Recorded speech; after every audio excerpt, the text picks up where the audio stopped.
Now, before we start, I've got a news item here that was just given to me at the last minute from Chris Jordan, and it's going to be our trivia question of the day here.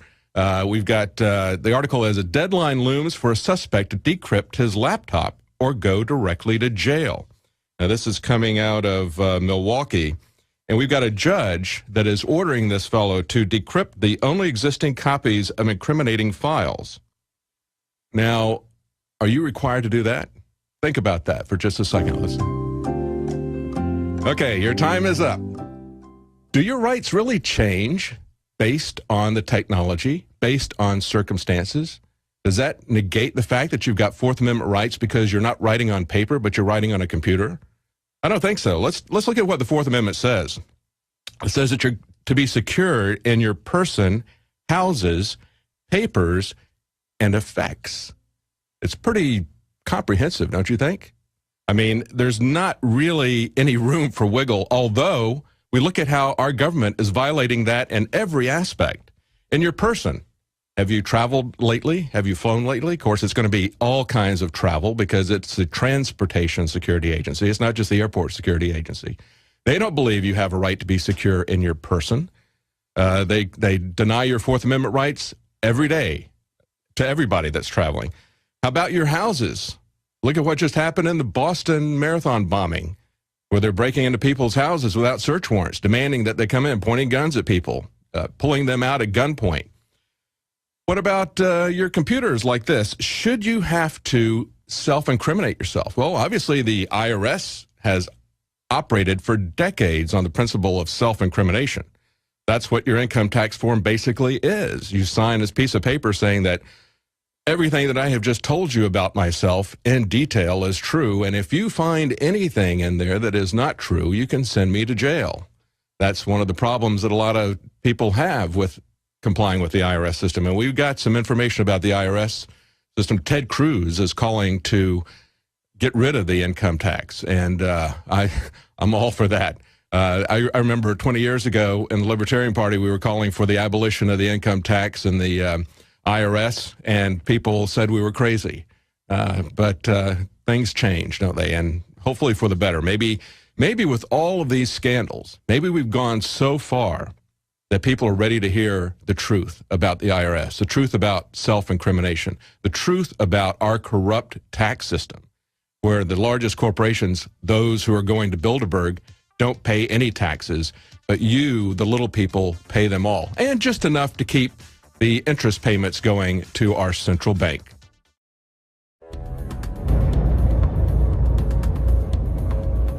Our viewers have demanded it, so now you're gonna get it.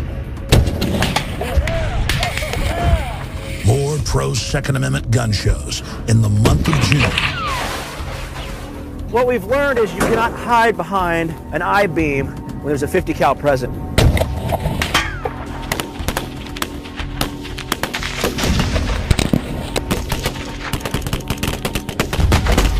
Brothers in Arms, 50 cal ammo review, and more. Coming in the month of June to the Infowars.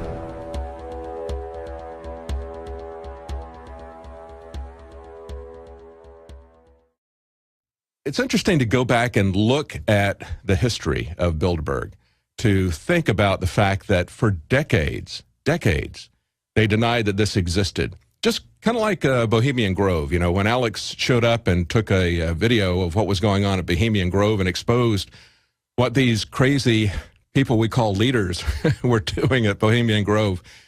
It's just amazing. And yet, to this day, even though he's shown the pictures of what they were doing, you can go to Wikipedia and look up Bohemian Grove, and it says Alex Jones, conspiracy theorist, and talks about his film of what they're doing. So even when you show up and you film what they're doing, you're still a conspiracy theorist. Well, he's actually a conspiracy fact. And, you know, when we show up to Bilderberg, it's to show people that, yes, there really is an elite world government that really is planning this stuff. And you can really see the effects of what they're doing. And we're going to take a look later on the show at the real world effects that come out of the plans that people like Kissinger and Rockefeller and the Bilderberg Group have created for Europe and for the rest of the world. Right now in Europe, across Europe, there are riots and demonstrations.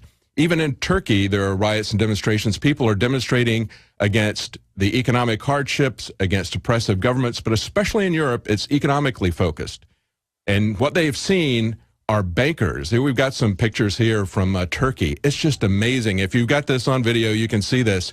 It's giant hordes of people. If you can imagine the Tea Party demonstrations originally in Washington, imagine that going violent. And here's a man yelling at him. He says, you know, enough is enough. We are humans too. This is an old man. He's yelling at the cops who are in all of their armor and body armor and have their shields and everything. It really is like looking at these aerial photographs they have of these riots in Turkey. It's very much like looking at an aerial shot of the Roman Empire fighting the masses, the way they group together in a phalanx and have helmets and shields. Of course, the Romans didn't have guns and tear gas to shoot at the crowds, rubber bullets like they're shooting right now. But it's amazing to look at this and to think about the fact that, you know, it didn't work out too well for the Roman Empire in the long run. They were eventually taken down by the crowds, and eventually they were taken down because people were just fed up with the corruption. It wasn't so much that they fell from the outside. It's pretty effective to fight people who are unarmed when you've got all the arms, when you've got well-trained soldiers who are in helmets and have shields. It usually goes your way. But it doesn't go your way when people get sick and tired of the oppression and the corruption. And that's what's happening right here in Turkey. It's happening all over Europe. You've got the central bankers imposing their rule over democratically elected parliaments and throwing out the democratically elected people there. And people are getting sick and tired of that. Now, in more recent history, even after mainstream media started covering this, and we've got an article here from the International Business Times where they talked to Charlie Skelton. He's a reporter for The Guardian, and he says the first time that he covered Bilderberg was back in 2009, a conference in Athens. And listen to what he says. He says it was a baptism of fire. He said he was chased around Athens by the Greek secret police. That's right. They don't like you being there. They're very much, it's amazing to see that every time these guys go to a conference, they go to the most expensive castle-like hotel and buy out these fantastically expensive places that cost thousands of dollars a night to stay there. And giant conference rooms, they buy out the entire place, just like they did in Kiowa, South Carolina, just before Bilderberg. Bill Gates went down there with his eugenics conference, and a bunch of politicians, some celebrities like Oprah Winfrey, bought out the entire complex just so they can keep people away. That's how much they hate the public, and that's how much they hate publicity. The darkness hides from the light. Well, we've got an update from Bilderberg and showing Alex being chased out by security even before the elite arrived there. But let's go real quickly to Charlie Skelton was talking to Max Kaiser, because Max Kaiser's in London.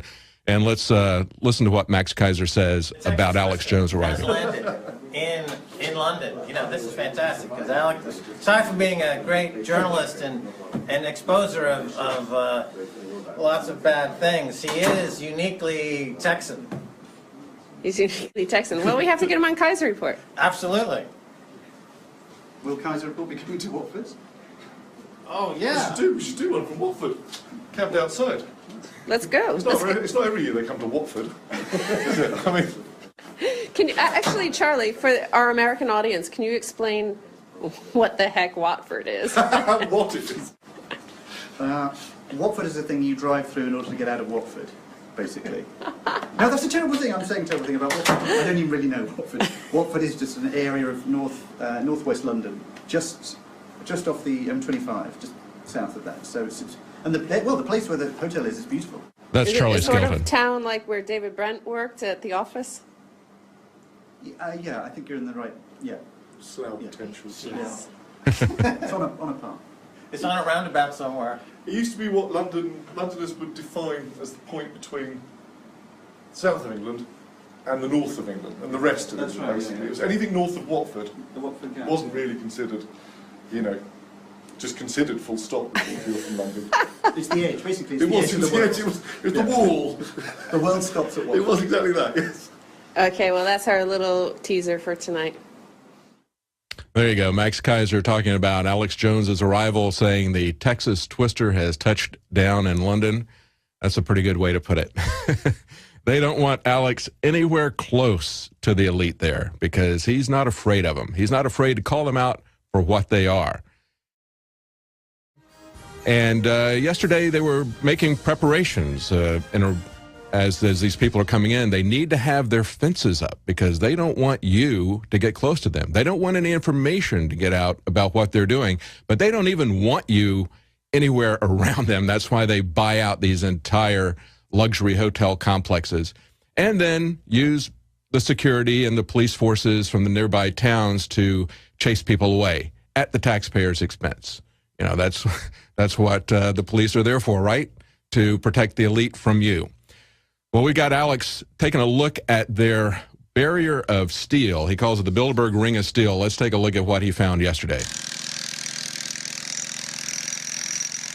What are you guys building? Looks like an art project or something.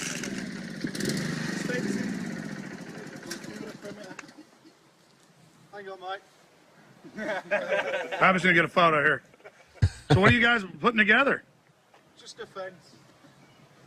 Yeah, I saw the steel grating down there. You guys are working late into the night, huh? It's all night. Oh, really? All night? Wow.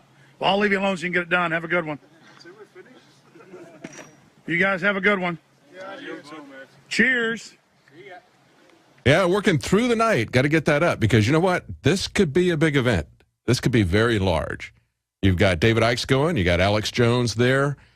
People that are very well known in England. You've also got massive demonstrations going on just across the channel in Frankfurt. They're protesting the European Central Bank all this last weekend. They called it Blockupy. A lot of people there, thousands of people there. If very few of those could show up at the Bilderberg convention, you could have a massive crowd there, and probably will have, I would expect. There's going to be a lot of people there. So they're very concerned about that.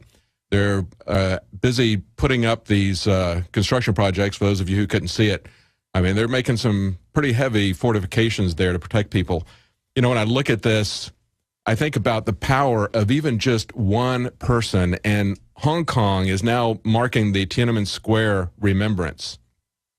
It's the 24th anniversary of Tiananmen Square, and everybody remembers that iconic picture of the one person standing in front of the tank.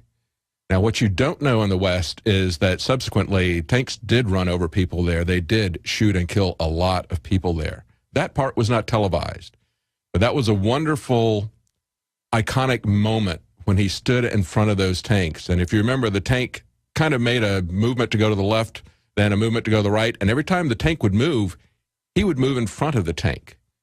It's really a testimony to the power of ideas, to the power of people. And although the Chinese people haven't achieved their freedom from a ruling elite yet, they're still being used as slave labor in China. One of the ways that they do that, we went to China, I adopted my daughter from there. One of the ways they do that is to allow the Chinese people to have an increase in the standard of living. Now, certainly the people who are out in the countryside are still living in very abject poverty, and they're ruling them with an iron fist. I think it was Unwed Mothers. There was an article that it's something like 6 times their annual income. They get penalized if they have a child out of wedlock. Families that have more than one child are hit with severe economic penalty. There's a lot of poverty still in China, but they're so poor after Mao's policies, after he ground them into the dust, after he killed tens of millions of people, after the Great Famine, which he called the Great Leap Forward. David Rockefeller, talked about how this is the most important and successful revolution and social reform program in human history.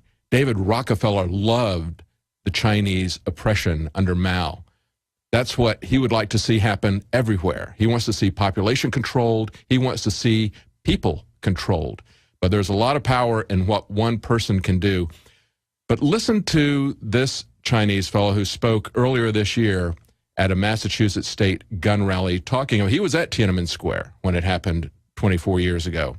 And he was talking about people there as to why you don't want to give up your Second Amendment rights in this country. And here's what he had, a little bit of what he had to say.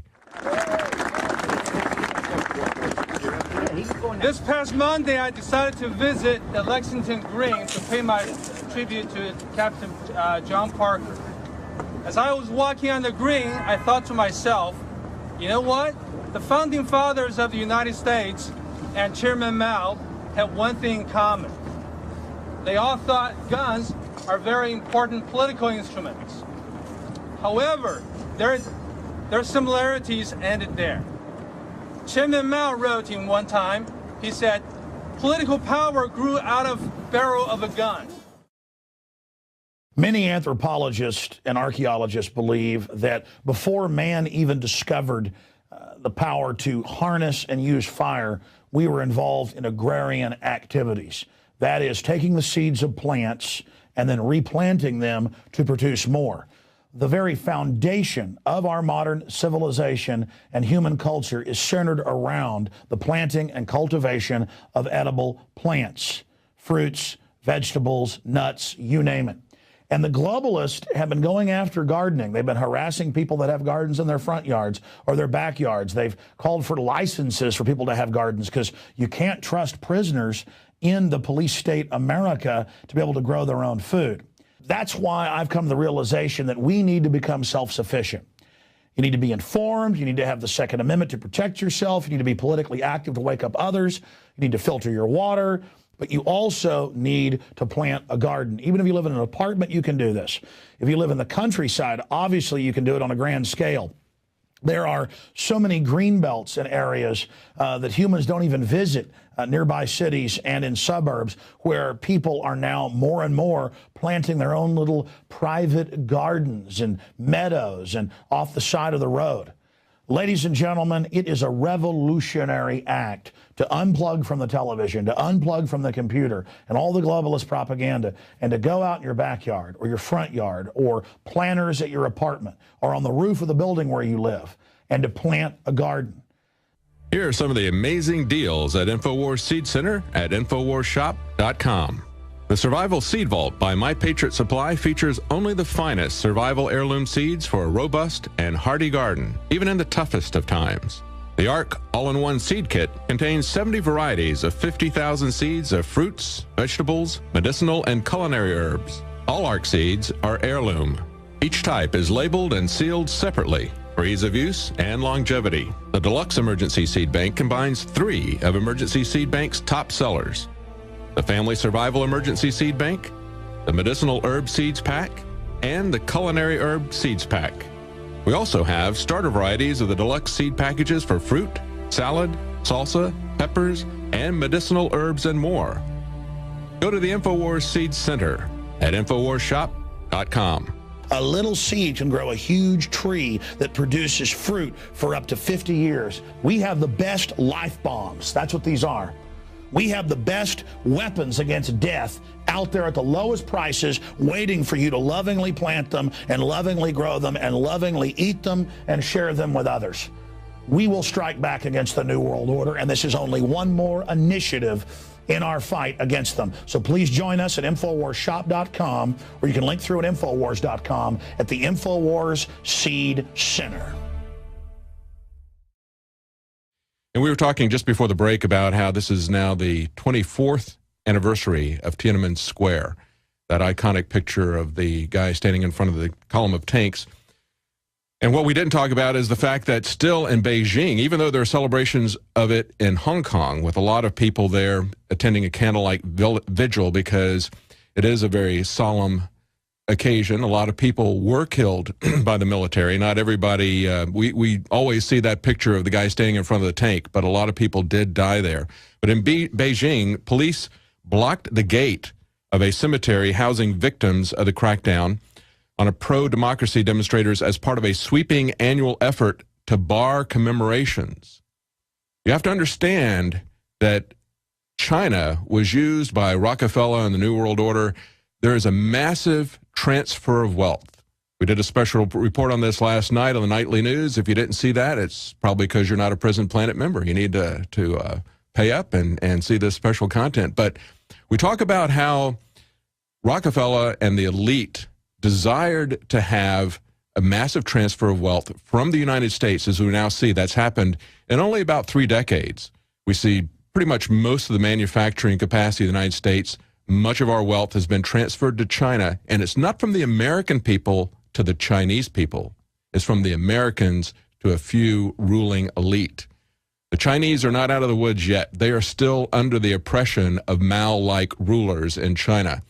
I've seen it. I've been there. The people who are getting a better standard of living, who've moved out of the countryside, they see their standard of living go up. It pacifies the population somewhat, but they are working under what everybody else would consider to be slave conditions. They still have a working slave population that is serving the multinational corporations. These same leaders, these multinational corporations that are going to Bilderberg. An article on Infowars.com says, congressional report proves that taxpayers are subsidizing Walmart employees. A congressional report released Thursday confirms what many Americans have suspected all along. Taxpayers are subsidizing Walmart's workforce. The running joke that says, for every dollar you save at Walmart, you spend $2 more in taxes isn't far off the mark. And it says further down, they estimate that a single 300-person Walmart supercenter store in Wisconsin likely cost taxpayers at least $904,542 per year. And if you add in the fact that many Walmart employees who receive Medicaid benefits also benefit from other taxpayer-funded programs such as food stamps, WIC, and other federal aid because they don't pay them much, the total cost to taxpayers is more like $1.7 million a year, about $5,800 per Walmart employee, and that's just for a single store. You see, the whole point of most of what the government does is to transfer wealth, and it's not between different classes as much as we are led to believe by this false left-right paradigm. The primary transfer of wealth is from people to a few ruling elite. We can see that more clearly every day as we see what's going on. Visit Infowars.com and PrisonPlanet.com. When you're on the site, you can also tune in 24 hours a day to my daily radio broadcast. There's also a free iPhone app to listen to the syndicated radio show when and where you want. Paper saying that everything that I have just told you about myself in detail is true, and if you find anything in there that is not true, you can send me to jail. That's one of the problems that a lot of people have with complying with the IRS system, and we've got some information about the IRS system. Ted Cruz is calling to get rid of the income tax, and I'm all for that. I remember 20 years ago in the Libertarian Party, we were calling for the abolition of the income tax and the IRS, and people said we were crazy. But things change, don't they? And hopefully for the better. Maybe with all of these scandals, maybe we've gone so far that people are ready to do that. Think about that for just a second. Listen. Okay, your time is up. Do your rights really change based on the technology, based on circumstances? Does that negate the fact that you've got Fourth Amendment rights because you're not writing on paper, but you're writing on a computer? I don't think so. Let's look at what the Fourth Amendment says. It says that you're to be secured in your person, houses, papers, and effects. It's pretty comprehensive, don't you think? I mean, there's not really any room for wiggle, although we look at how our government is violating that in every aspect. In your person, have you traveled lately? Have you flown lately? Of course, it's going to be all kinds of travel because it's the Transportation Security Agency. It's not just the Airport Security Agency. They don't believe you have a right to be secure in your person. They deny your Fourth Amendment rights every day to everybody that's traveling. How about your houses? Look at what just happened in the Boston Marathon bombing, where they're breaking into people's houses without search warrants, demanding that they come in, pointing guns at people, pulling them out at gunpoint. What about your computers like this? Should you have to self-incriminate yourself? Well, obviously the IRS has operated for decades on the principle of self-incrimination. That's what your income tax form basically is. You sign this piece of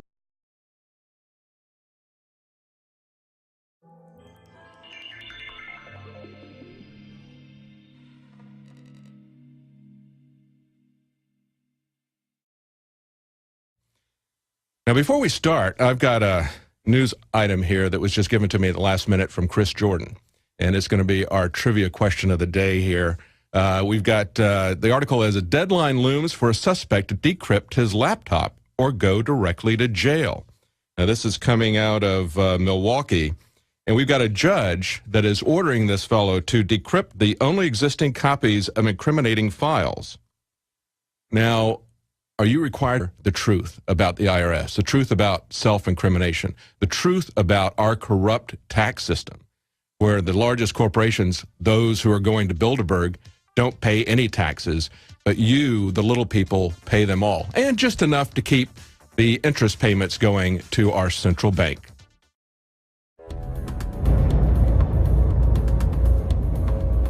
Our viewers have demanded it, so now you're gonna get it.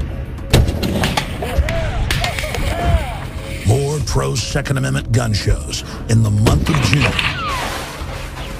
What we've learned is you cannot hide behind an I-beam when there's a .50 cal present.